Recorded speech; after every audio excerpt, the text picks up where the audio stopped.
Good afternoon, everyone. It's about 2 p.m. here, Eastern Standard Time, on February 11th, 2016. I'm weather forecaster Eric Druids with your regional forecast. So across the region right now, temperatures look like they're mainly in the lower teens across central New York and western New York as well, with warmer temperatures to our southeast, middle to upper 20s along the coast, and much colder air to our northwest upwind of the lake in Ontario and Quebec provinces, with temperatures in the single digits and sub-zero ranges. And this due northwesterly flow is going to affect this cooler air up here southeastward towards the coast. So the theme is going to be temperatures are going to get cooler with time. Now moving into some SUNY Oswego tower data here. Here's the visibility is in this column right here. And as you see, due to heavy snow or also high winds with fluffy, powdery snow causing blowing and drifting of snow, we've had visibilities at these times reach values below that 500 feet. So I'll make note of that today. I believe is the first time since 2007 that SUNY Oswego officially canceled full day of classes, meaning morning, afternoon, and evening classes are all canceled. So nobody should be on the roads. Moving into some current satellite imagery here, you see we have our Clipper system moving out east with time, and that's going to bring some of the more Arctic air into our region. Looking at some radar imagery, we have some weak lake effect off of Ontario. We also have lake effect off of Erie, but I'm focusing on Ontario for this video. So moving into the SBC mesoanalysis right here, there's a zone of convergence on the very southeastern flank of Lake Ontario. And going back to that radar imagery, that's why I think that uh, we're having these multiple bands forming and not so much the long lake axis parallel band. Because yesterday, the zone of strong zone of convergence was oriented in this form. It was like right along the southern edge of the lake, which created that long lake axis parallel band. But now, since we have this more northwesterly flow, primarily northwesterly flow, this has actually changed the banding from a long lake axis parallel band to more of like a multi-band event. And due to this zone of convergence now being mainly located along the southeastern flank right here, I think that's going to that contributes to why it morphed into a multi-band event. So looking at the current 850 millibar analysis at this time, weak cold air advection, but not as strong as it was earlier. But still, 850 millibar temperatures are very cold. 850 millibar temperatures are at least minus 20 for the central and western New York region and the northern tier. So very cold air is in store for the region, and as we look at the 850 millibar temperature advection, you can see most of the cold air advection now is to our east, but that doesn't mean it's gonna get warm. No, no, no, no. Looking at the lake temperatures real quick to explain a couple things. Lake temperatures are now mainly around 42 degrees for the majority of the lake, and this is very, very warm for this time of year. Last year, the lake had a lot of lake ice this time of year, but due to the very warm pattern we've had this past winter as a result of the El Nino, we've had very warm temperature anomalies for most of the winter so far, and the fall in the northeastern United States, and that contributes to these warm lake temperatures this time of year. And due to this warm pattern, it definitely will prolong the lake effect season, since you'll have higher lake induced Cape values due to the difference in temperature between the lake surface and 850 millibars will be greater now with this kind of pattern than if it was like last year when the lake had a lot of lake ice.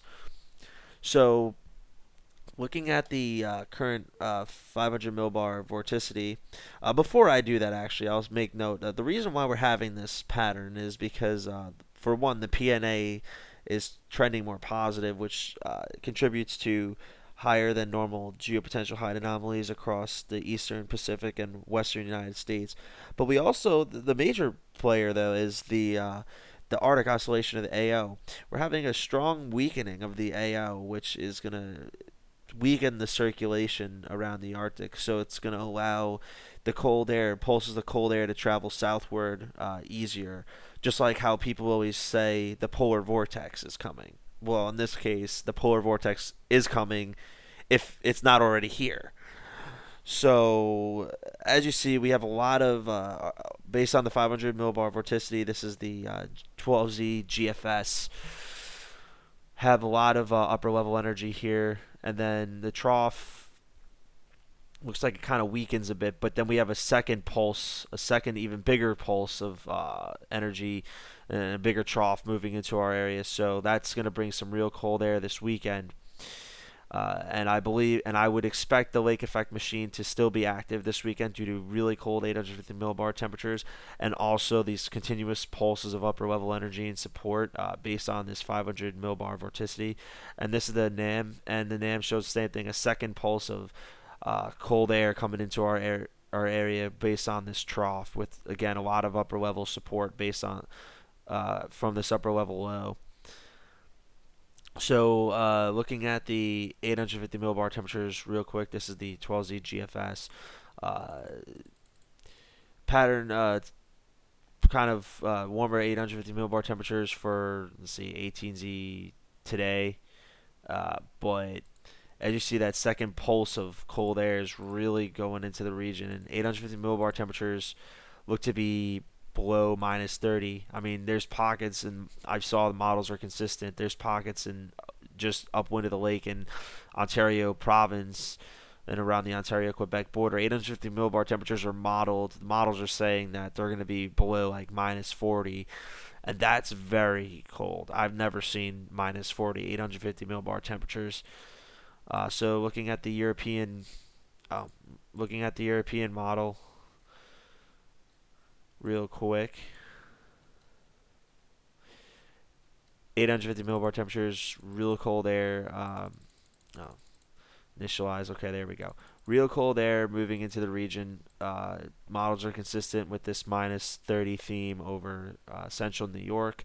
So we could have some of the coldest air we've ever seen, because last winter some of the we got close to minus 30, but we didn't break it. I think we got down to minus 28 or minus 29 at 850 over the central New York region. But if we break minus 30, it could potentially be a lot colder. Uh, it could be a bit colder than last year. And unlike last year with these warm lakes, we're gonna get lake effect. So looking at the Canadian real quick, I guess just to wrap things up with this, you see that pulse of real cold air moving in, and the consistency of minus 30 is with this model as well. So now moving into some soundings on BuffKit. I have LO1, which is this buoy here over the lake, and I have Syracuse, or KSYR, which is down here. And this is the initial 12Z NAM. And as you see, we have the flow out of the northwest. We have a nice unstable lapse rate, decent dendritic growth zone. We have a very high thermal cap. I mean, I don't even really see it. And we have negative omega. So moving ahead with time, you see that unstable lapse rate, or that 13 to 15 degrees Celsius difference between the surface and 850 millibars holds true for a lot of this time. This is 7 p.m. this evening. And then moving forward with time, you have real strong negative omega, unstable lapse rate. So I think that lake effect, it will be definitely pretty likely over the next several hours. We have at least 500 joules per kilogram of lake-induced CAPE, which is significant. The more lake-induced CAPE you have, also the better for lake effect. And as we move into the weekend, when those really cold 850 temps happen, you have a very unstable lapse rate, and that, I think, ignoring this reds, yellows, and greens, because the reds, yellows, and greens tells you, it's the model's version of telling you, how likely lake effect is. But I think, honestly, in my opinion, all of this should be green, because with these very cold 850 millibar temperatures, and as you see with the wind profile, there's not much shear. There's not much vertical shear in the boundary layer. So because of that, I think this should all be green. I think due to this northwesterly flow, there'll be mostly multi-band events instead of a long lake axis parallel like last night. So there'll be several bands coming across the lake, but they won't be as intense as one single band that's oriented across the full fetch of the lake, which is the long west to east side. The fetch for these bands will be shorter, but I still think, several inches will be in store for the region during this time, at least. We had a report today of 32 inches of snow by the Kokoros in Oswego, and National Weather Service said 4 to 7. I said 10 to 14 plus, but I was still low. I mean, 32 inches. I mean, that's insane, but it could happen. Now, I don't think these next events will be anything like 32 inches, because these next events look mostly like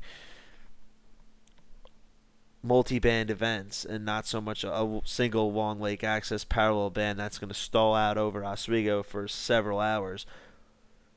But it's still going to create travel hazards and low visibilities and extra snowfall accumulation.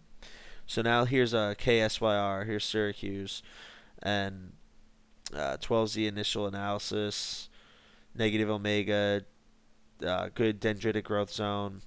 The lapse rate isn't the greatest on this one, but there's not much in the way of shear. But as we go overnight, see, let's start at 0Z. Good dendritic growth zone layer. Nice steep lapse rate. Very strong negative omega and not much shear. So I think based off the northwesterly flow, areas such as Wayne, Cayuga, central southern Oswego, and Onondaga counties, Madison County as well, are going to be seeing the best chance of lake effect snow tonight and this evening. So just to make sure, yeah. So models are consistent in that. I definitely think there'll be multi-bands. And just to quickly take a quick look at just some high-res models before I wrap it up here. Here's the 4-kilometer high-res NAM. I checked the handle on this NAM, and it's not the greatest. So we're at about 19Z, 2 o'clock here. It's hard to keep that thing. Okay, there we go. And as you see, the current radar is a lot different around 19Z, so this indicates that this model, in particular model, does not have a good handle on the current situation, because we have all this, it's putting out all this reflectivity and all this precip over here. But as we move through, kind of looks like there's a little bit of a short wave that comes through, and then lake effect really kicks off on the backside. It shows multi-band events. It shows Huron to Erie connections, and Superior to Michigan to Erie connections. So based on how the model's handling the situation right now, I don't really want to value its output, but in theory, on the backside of a really strong cold front like that, with very warm lake temperatures, a setup like this would not surprise me. Now, how strong this Superior to Michigan to Erie setup is going to be, I don't know. That's one skepticism I have. It looks like this model has a band going from Superior to Huron to Erie, but then making its way to the Atlantic seaboard. I think that's totally, this here is totally not going to happen.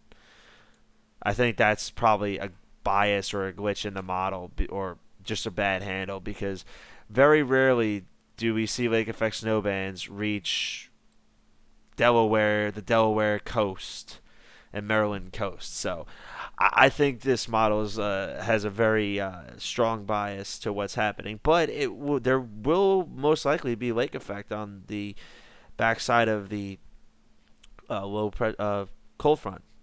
To just take a quick look at the temperatures, real quick here, to show you how cold it might get. I mean, I'm not gonna take these numbers seriously. I take it with a grain of salt, but it does show very cold air moving into the region.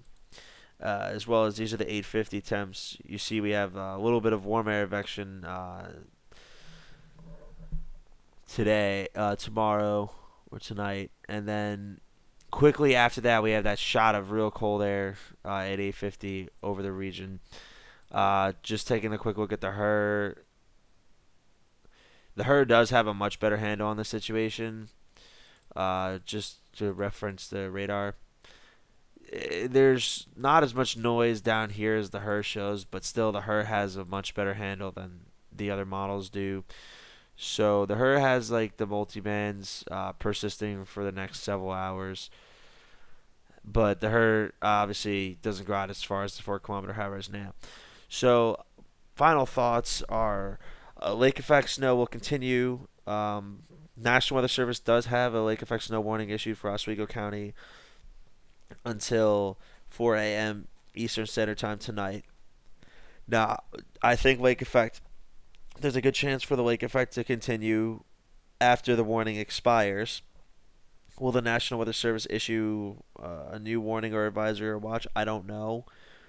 But do I think that lake effect will happen at least at some point this weekend? I do. That's what my gut feeling is of the situation. Eight, very cold 850 millbar temperatures and very warm lake surface temperature anomalies lead to lake effect snow, in my opinion. Thank you all for watching. Have a great day. This is student meteorologist Eric Druitt signing off.